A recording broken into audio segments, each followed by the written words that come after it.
नमस्कार दोस्तों, जय हिंद, वंदे मातरम। सभी भावी अध्यापक अध्यापिकाओं का, सभी शिक्षक बंधु का स्वागत, अभिनंदन है दोस्तों आपके अपने शिक्षक भर्ती चैनल जायसवाल कोचिंग सेंटर पर।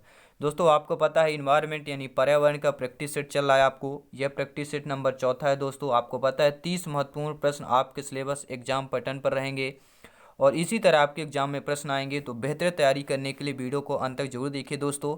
अगर आप चैनल पे पहली बार विजिट कर रहे हैं, आपने इसके पिछले क्लासेज या पिछली वीडियोज नहीं देखा है, तो ज़रूर आई बटन पे लिंक आएगा, आप लोग देख सकते हैं। तो चलिए शुरू करते हैं दोस्तों। 30 प्रश्नों की यह आपका प्रैक्टिस सेट। पहला प्रश्न है, हर प्रश्न की व्याख्या करेंगे, हर उत्तर का यहाँ पे संक्षेप में बताएंगे। लवण जो जल का अवशोषण करता है कहलाता है। ऐसा लवण दोस्तों जो जल का अवशोषण कर ले वह कहलाता है। तो वह कौन सा लवण है जो जल का अवशोषण कर लेता है? तो वह आपका दोस्तों कौन सा हो जाएगा? हाइप्रोस्कोपिक लवण। ठीक है, यह जल को क्या कर लेता है? अवशोषित कर लेता है।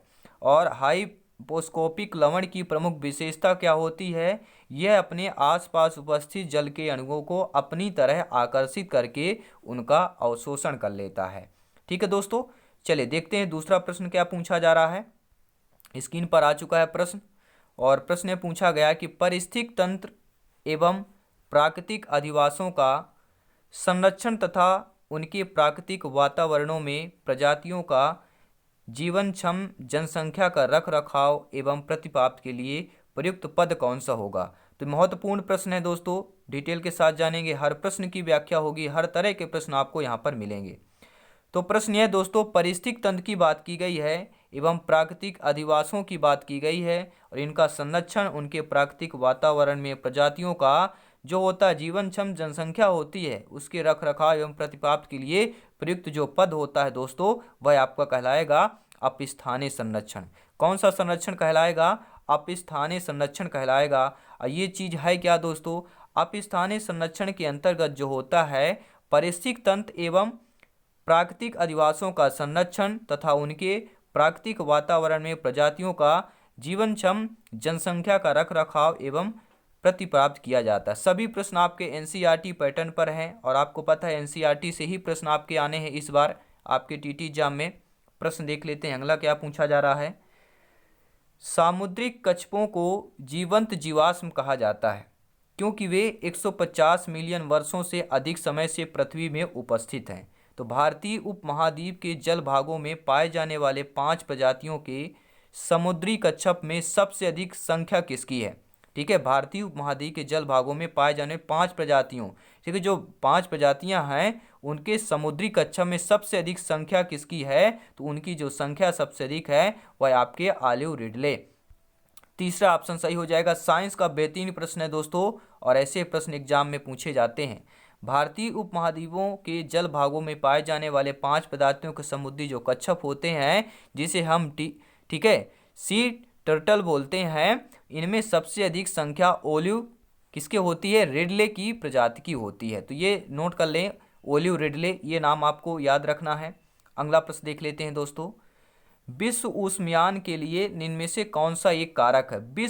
विश्व ऊष्मयान की बात कर रहे हैं दोस्तों। सभी लोग यहाँ पे कमेंट करेंगे विश्व ऊष्मयान के लिए कौन सा एक कारक होगा?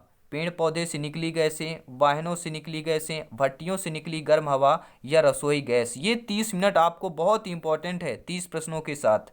तो विश्व ऊष्मायन के लिए दोस्तों कौन सा एक कारक है? वह कारक है वाहनों से निकली गैसें। जो वाहनों से निकली हुई गैसें होती हैं दोस्तों, वह आपकी विश्व ऊष्मायन के लिए कारक मानी जाती हैं। दोस्तों, विश्व ऊष्मायन जिसे हम ग्लोबल वार्मिंग के नाम से भी जानते हैं, इसके लिए CO, NO और CH तो सभी लोग समझ गए होंगे। कार्बन मोनोऑक्साइड, ठीक है, नाइट्रस ऑक्साइड हो गया, ओजोन हो गया, मीथेन हो गया, यानी आदि गैसें उत्तरदायी हैं। ये गैसें वाहनों के इंजन के दहन से अत्यधिक मात्रा में उत्सर्जित होती हैं तथा ये गैसें वायुमंडल में पहुंचकर विश्व ऊष्मायन जैसी समस्या पैदा करती हैं, जिसे ग्लोबल वार्मिंग के नाम से जानते हैं। अगला प्रश्न देखेंगे दोस्तों, धातुमय प्रस्तर किसे कहा जाता है? साइंस का बेहतरीन लाजवाब प्रश्न है दोस्तों। धातुमय प्रस्तर किसे कहा जाता है? अभी तक आपने सोचा था सर लेवल बढ़ाइए लेवल बढ़ाइए, अब दोस्तों कमेंट करके बताइए इसका आंसर क्या होगा। धातुमय प्रस्तर किसे कहा जाता है? बॉक्साइट को, बिटुमिन को, मोटा लाइट को या अयस्क को कहा जाता है? बेहतरीन प्रश्न होंगे सभी सिलेक्शन वाले प्रश्न दोस्तों। धात्मय प्रस्तर किसे कहा जाता है? तो आपके जो अयस्क होते हैं उनको धात्मय प्रस्तर कहा जाता है। जी हाँ, अयस्क को धात्मय प्रस्तर कहा जाता है। अयस्क से ही जो है विभिन्न प्रकार के धातुओं की प्राप्त होती है। आइए देखेंगे अगला प्रश्न क्या पूछा जा रहा है दोस्तों, स्क्रीन पर आ चुका है, आप लोग भी अपना कमेंट बता सकते हैं। पेड़ पौधे पौधे प्रदूषण को घटाते हैं। जो पेड़ पौधे होते हैं प्रदूषण को घटाते हैं। सभी लोग जानते हैं पेड़ पौधे का जो भोजन होता है वह CO2 होता है। प्रदूषण CO2 से ज़्यादा होता है। ठीक है, भोजन करते हैं उनको खाते हैं तो मतलब उनको ग्रहण करते हैं तो घटेगा। ठीक है, घट जाएगा ना। कोई भी पकवान है, अगर 4 रोटी बनी है, उसमें 2 व्यक्ति बैठ गए, 2-2 रोटी खाए लगे तो भैया क्या हो गया, रोटियां तो खत्म हो जाएंगी। ठीक है, तो इसी प्रकार पेड़ पौधे प्रदूषण को घटाते हैं क्योंकि वे अवशोषण करते हैं। किसका अवशोषण करते हैं? तो मैंने अभी जिक्र किया CO2 का। CO2 का जिक्र किया। जी हाँ दोस्तों, कार्बन डाइऑक्साइड इनका भोजन है, पेड़ पौधे का भोजन है। और सभी लोग जानते हैं दोस्तों कि कार्बन डाइऑक्साइड पेड़ पौधे ही घटाते हैं और इनको अवशोषण करते हैं। तो ऑक्सीजन का क्या करते हैं? उत्सर्जन करते हैं, यानी ऑक्सीजन हमें देते हैं, जीव जंतुओं को देते हैं, जिससे हम जीवित रहते हैं। भूकंप मापा जाता है डेसिबल से। ठीक है, बोफोर्ड पैमाने से, न्यूटन से या रिक्टर पैमाने। तो सभी लोगों ने देखा होगा भूकंप किससे नापा जाता है? रिक्टर पैमाने से नापा जाता है। ध्वनि किससे नापा जाता है? शोर, वह आपका डेसिबल से नापा जाता है। तो भूकंप की तीव्रता मापने के लिए रिएक्टर पैमाना का प्रयोग किया जाता है और यह रिएक्टर पैमाना जो है सिस्मोग्राफ यंत्र में लगा भी रहता है। अगला प्रश्न देख लेते हैं क्या दिया गया है। महासागरों में जल स्तर वृद्धि का कारण क्या है? जो महासागर में लगातार जल स्तर की वृद्धि हो रही है, इसका कारण क्या है?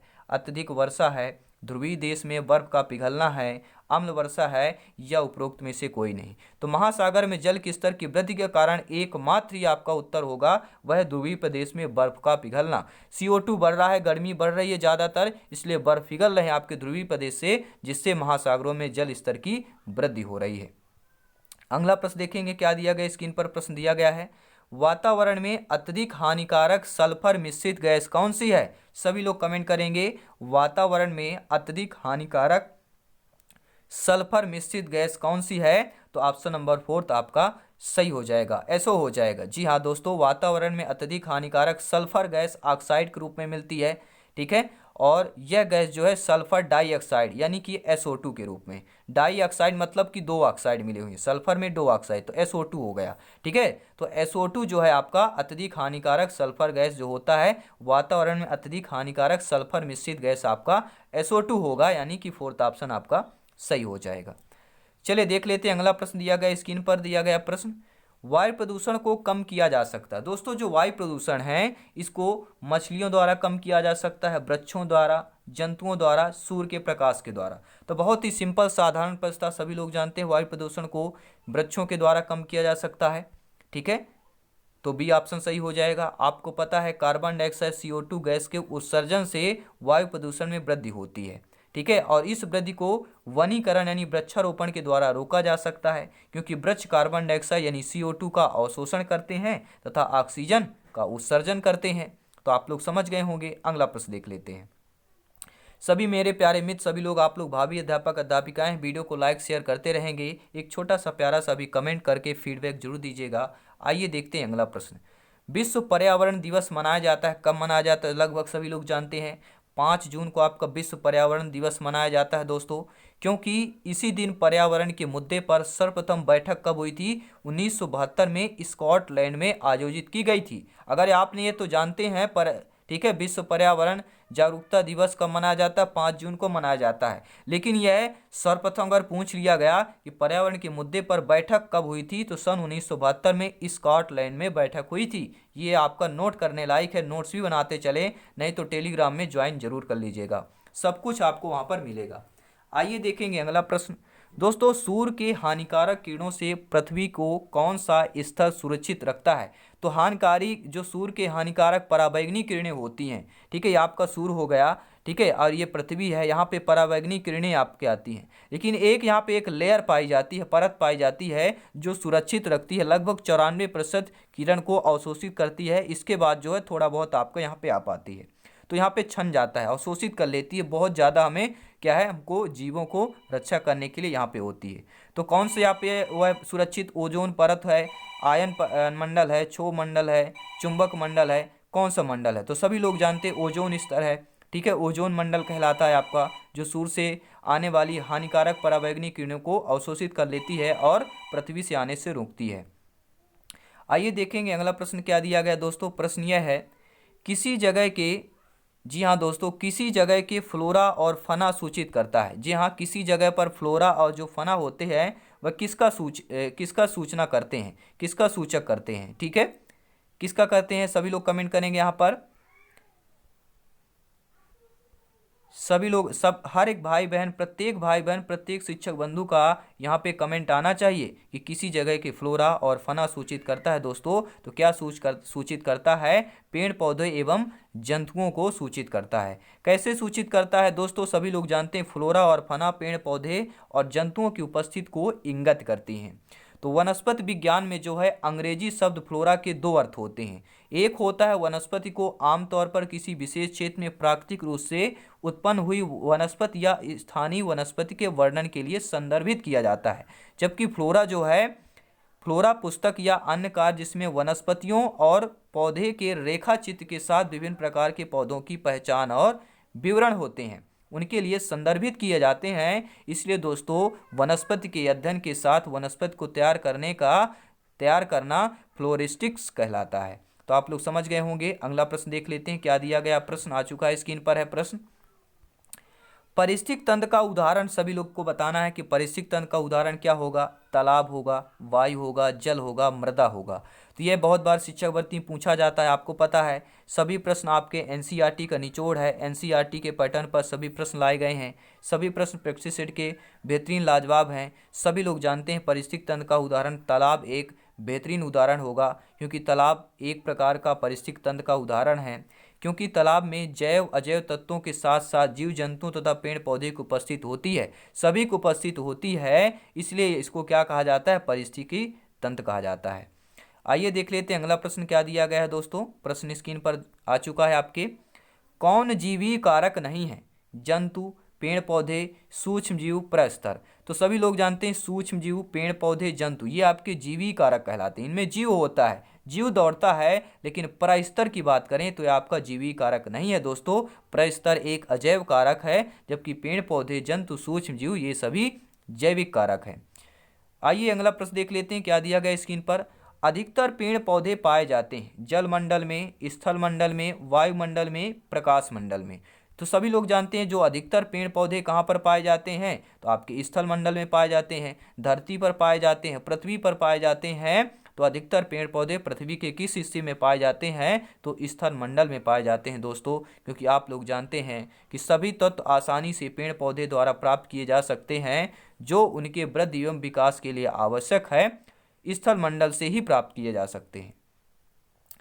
अगला प्रश्न देख लेते हैं क्या दिया गया है दोस्तों। अन्य मृत जंतुओं पर निर्वाह करने वाले प्राणी को कहते हैं, क्या कहते हैं? डिकम्पोजर कहते हैं, पैरासाइट कहते हैं, स्कवेंजर कहते हैं, या आपका ओमनीवोर कहते हैं। जो दोस्तों अन्य मृत जंतुओं पर निर्वाह करने वाले प्राणी होते हैं उन्हें स्कवेंजर कहा जाता है, यानी सी ऑप्शन आपका तीसरा ऑप्शन सही हो जाएगा दोस्तों। स्कवेंजर मांसाहारी एवं शाकाहारी दोनों होते हैं, जो पर्यावरण में मृत जीव जंतुओं तथा मृत पेड़ पौधों पर अपना जीवन निर्वाह करते हैं। जैसे मक्खी और गिद्ध, ये शाकाहारी और मांसाहारी दोनों होते हैं। आप देखेंगे भोजन में भी बैठ जाती है मक्खी, और आप देखेंगे कि मांस में, ठीक है, उसमें भी बैठ जाती है, इसलिए मांसाहारी और शाकाहारी दोनों में आता है। अगला प्रश्न देखिए, सीएनजी संक्षिप्त रूप है, किसका संक्षिप्त रूप है? तो हमने जो तीसरा प्रैक्टिस सेट था उसमें आप लोगों को इसके बारे में डिटेल से बताया था।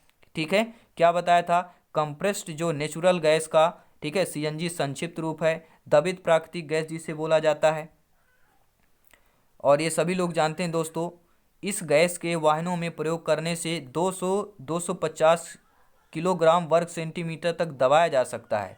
ठीक है, तो प्राकृतिक गैस की तरह सीएनजी के अवयव जैसे मीथेन, इथेन और प्रोपेन होता है। सीएनजी किससे मिलकर बना भैया? मीथेन, इथेन और प्रोपेन से मिलकर बना हुआ है। अगला प्रश्न देख लेते हैं क्या दिया गया है।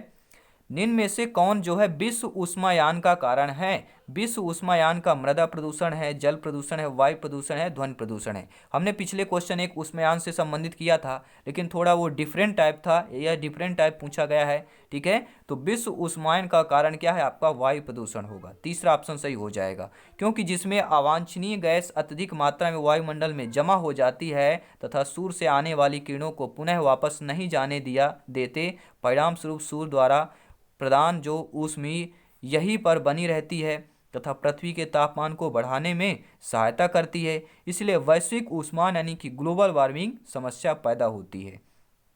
अगला प्रश्न देखेंगे क्या दिया गया दोस्तों। महासागर पृथ्वी के अधिकांश जगह आवृत किया है जो है लगभग। देखिए, महासागर पृथ्वी के पृष्ठ पर जो है अधिकांश जगह पर आवृत किया है, जो लगभग कितने हैं? 12 है, 34 है, 14 है, या आपके 23 होगा। तो कितना है दोस्तों? वह लगभग आपके 34 के आसपास है। जी हाँ, पृथ्वी के जलीय भाग का जलमंडल कहा जाता है। पृथ्वी के जलीय भाग को जलमंडल कहा जाता है, स्थल भाग को स्थलमंडल कहा जाता है, सभी लोग जानते हैं। जिसमें आपके जलमंडल में सागर, नदियां, महासागर शामिल हैं। और पृथ्वी के लगभग, ठीक है, 3/4 भाग पर जलमंडल स्थित है, सभी लोग जानते हैं, परंतु महासागर का विस्तार 2/3 भाग पर है। अगला प्रश्न देख लेते हैं दोस्तों। इसके स्टेलेक्टाइट एवं स्टेलेग्माइट में निक्षेपण होता है। जी हाँ दोस्तों, साइंस का प्रश्न है, इंपॉर्टेंट प्रश्न है। स्टेलेक्टाइट जो है आपका एवं स्टेलेग्माइट जो होता है, इनमें निक्षेपण होता है। इसमें किनका निक्षेपण होता है? तो सभी लोग नोट कर लेंगे, कैल्शियम कार्बोनेट का निक्षेपण होता है, सभी लोग नोट कर लेंगे। ठीक है, प्रश्न पूछा गया है और पूछे जाने के चांसेज भी है। चलिए अगला प्रश्न देख लेते हैं दोस्तों। अगला प्रश्न ये पूछा जा रहा है आप लोगों से कि निम्न में से कौन जो है वायु प्रदूषण का एक उदाहरण है? वाहनों से निकलने वाली गैस, धुआं और कुहासा, जलती हुई लकड़ी या चारकोल से निकली गैस। तो वायु प्रदूषण की जब भी बात करते हैं, तीनों आपके आ जाएंगे, यानी उपरोक्त सभी, ये सभी जो वायु प्रदूषण का एक उदाहरण है। अगला प्रश्न देख लेते हैं दोस्तों। उम्मीद है आप लोगों ने वीडियो लाइक शेयर जरूर कर देंगे। सपोर्ट करें अपने सर को, ठीक है, अपने परिवार को सपोर्ट करें, क्योंकि ये आपका अपना परिवार है दोस्तों, जो आपके एग्जाम आपके सिलेबस के आधार पर प्रश्न लाते हैं, मेहनत करते हैं, क्योंकि सिलेक्शन सर्वोपरि है। प्रश्न देखेंगे दोस्तों। भारत तथा दूसरे देशों में प्रदूषण को रोकने के लिए बनाए गए नियम का प्रयोग रोकता है। प्लास्टिक के थैले को रोकते हैं, जो नियम बनाए गए हैं प्रदूषण के रोकने के लिए, वह किसको रोकते हैं? प्लास्टिक के थैलों को रोकते हैं, कागज के थैलों को, नायलॉन के थैलों को, या चमड़े के थैलों को। तो प्रदूषण किससे फैला? ज़्यादातर प्लास्टिक, क्योंकि इनको गलाने में ये गलती नहीं है, मिट्टी मिल जाती है, लेकिन प्लास्टिक जो है ये गलती नहीं है, इसलिए प्लास्टिक के थैले के प्रयोग को रोका गया है, सभी लोग जानते हैं। ठीक है दोस्तों, क्योंकि पुनः चक्रण कर पाना आसान होता है। किसे? पॉलीथीन को ना तो आसानी से नष्ट किया जा सकता है और ना ही इनका पुनः चक्रण करना आसान नहीं होता है, इसलिए पॉलीथीन को बैन करने की बात की गई, उपयोग ना करने की बात मानी गई है, नियम बनाया गया है। अगला प्रश्न देखेंगे। हवा में उपस्थित या आपके ऑक्सीजन का प्रतिशत लगभग कितना है? जो हवा में उपस्थित ऑक्सीजन है उसका प्रतिशत कितना है? 23 है, 44 है, 40 है, 21 है। तो कितने प्रतिशत ऑक्सीजन है? तो सभी लोग जानते हैं 21% के लगभग आपका, ठीक है, हवा में उपस्थित ऑक्सीजन की मात्रा है। दोस्तों, वायुमंडल में अनेक प्रकार की गैसों का मिश्रण है, लेकिन सबसे ज़्यादा जो नाइट्रोजन लगभग 78% होता है, ऑक्सीजन लगभग आपका 21%, कार्बन डाइऑक्साइड की मात्रा जो है CO2 की 0.03% है, तथा शेष अन्य जो गैसें उनकी मात्रा 0.97% है। आइए देख लेते हैं अगला प्रश्न क्या दिया गया स्क्रीन पर। 4-5 प्रश्न और हैं, बेहतरीन प्रश्न देखिए दोस्तों।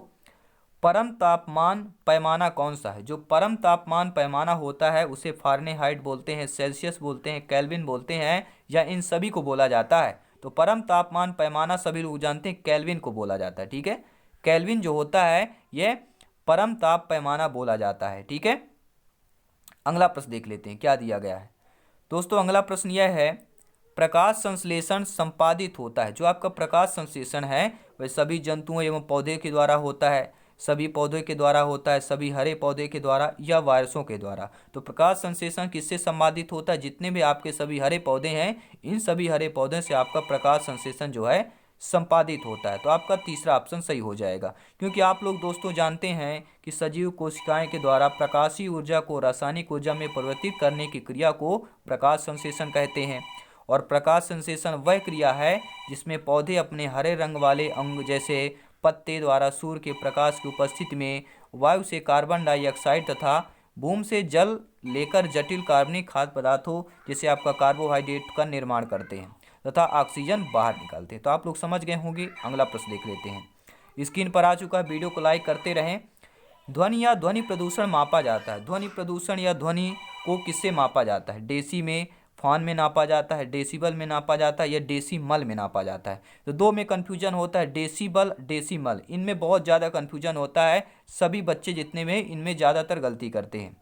तो ध्वनि और ध्वनि प्रदूषण किस में मापा जाता है? तो आपके डेसिबल में मापा जाता है। तीसरा ऑप्शन आप लोगों का सही हो जाएगा, क्योंकि दोस्तों आपको पता है कि सामान्यतः एक व्यक्ति जो है 70 से 80 डेसिबल तीव्रता की ध्वनि सहन कर सकता है और इससे अधिक तीव्रता ध्वनि प्रदूषण उत्पन्न करती है। तो सामान्यतः 70 से 80 डेसिबल आपका सह सकता है, ठीक है। और नॉर्मल जो होता है सभी लोग जानते हैं 33 या 25 से 30% आपका नॉर्मल होता है। अगला प्रश्न देख लेते हैं क्या दिया गया है।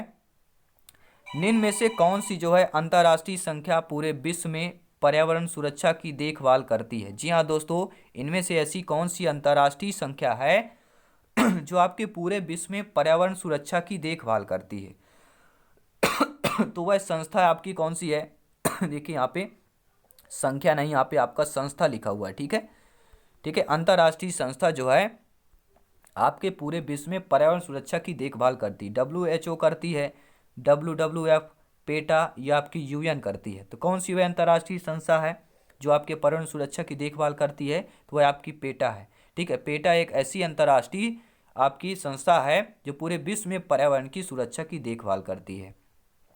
दोस्तों UN अंतर्राष्ट्रीय संस्था पूरे विश्व में पर्यावरण की सुरक्षा की देखभाल करती है। कौन करता है? आपका UN करता है, ठीक है। यहाँ पे मिसप्रिंट हुआ है। और WHO अंतर्राष्ट्रीय संस्था स्वास्थ्य संबंधी देखभाल पूरे विश्व में करती है, ठीक है। तो यहाँ पे UN करती है, सभी लोग नोट कर लेंगे, ठीक है। मिसप्रिंट हो गया था।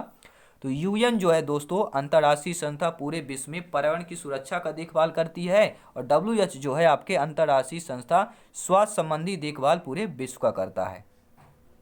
अगला प्रश्न देखेंगे दोस्तों, कीटनाशकों के अत्यधिक इस्तेमाल से क्या होता है? अगर कीटनाशक के खेत में अगर कीटनाशक का अत्यधिक इस्तेमाल कर रहे हैं, उससे ध्वनि प्रदूषण होगा, वायु प्रदूषण होगा, जल प्रदूषण होगा या ये सभी होंगे? तो सभी लोग जानते हैं, अगर आप लोग किसान जितने भी मित्र हैं, किसान भाई हैं, आपको पता है कि खेती से संबंधित है। भारत हमारा कृषि प्रधान देश है और NCERT में खेती का बहुत ही अच्छे 1-2 प्रश्न जरूर आते हैं आपके एग्जाम पर, NCERT से बेस पर। तो कीटनाशकों के अत्यधिक इस्तेमाल से क्या होता है? सभी लोग जानते हैं जल प्रदूषण होता है, ठीक है। कीटनाशक का उपयोग करेंगे, खेतों में पानी आएगा, वर्षा होगी, इससे आपका क्या होता है? जल प्रदूषित होता है, ठीक है। अगला प्रश्न देख लेते हैं क्या दिया गया दोस्तों। प्रश्न यह स्क्रीन पर दिया गया है कि कौन सा पर्यावरण के लिए हानिकारक है? दोस्तों कपड़ा पर्यावरण के लिए हानिकारक है, कागज है, धातु है या प्लास्टिक होंगे? तो पर्यावरण के लिए हानिकारक कौन सा होगा? तो आपका प्लास्टिक, सभी लोग जानते हैं, जो ना ही जल्द आपका सड़ती है, गलती है, ना इसे जल्द नष्ट किया जा सकता है, ना इसे पुनः चक्रण किया जा सकता जल्दी, ठीक है। तो पर्यावरण के लिए आपका हानिकारक क्या हो जाएगा? आपका प्लास्टिक सबसे ज़्यादा होगा, क्योंकि प्लास्टिक का उपयोग करना पर्यावरण के लिए हानिकारक होता है। इसे ना तो नष्ट किया जा सकता है और ना ही पुनः चक्रण किया जा सकता है। तो ये दोस्तों ये 30 प्रश्न आप लोगों को कैसे लगे? आज की क्लास प्रैक्टिस सेट आपको कैसा लगा? अच्छा रहा हो तो प्लीज़ फीडबैक कमेंट, एक छोटा सा प्यारा सा कमेंट जरूर कर दीजिएगा और सपोर्ट करने के लिए लाइक शेयर करते रहें दोस्तों। अगर आपने हमारे चैनल को अभी तक भी सब्सक्राइब नहीं किया, सदस्यता हासिल नहीं की है, ज़रूर कर लें, क्योंकि आपका अपना परिवार है जहां जितने भी क्लासेज वीडियो जाएंगे सभी कंसेप्ट नोटिफिकेशन आपको TT से संबंधित ही मिलेगा। तो चलिए दोस्तों मिलते हैं नेक्स्ट क्लास पे। धन्यवाद सभी का। जय हिंद, वंदे मातरम।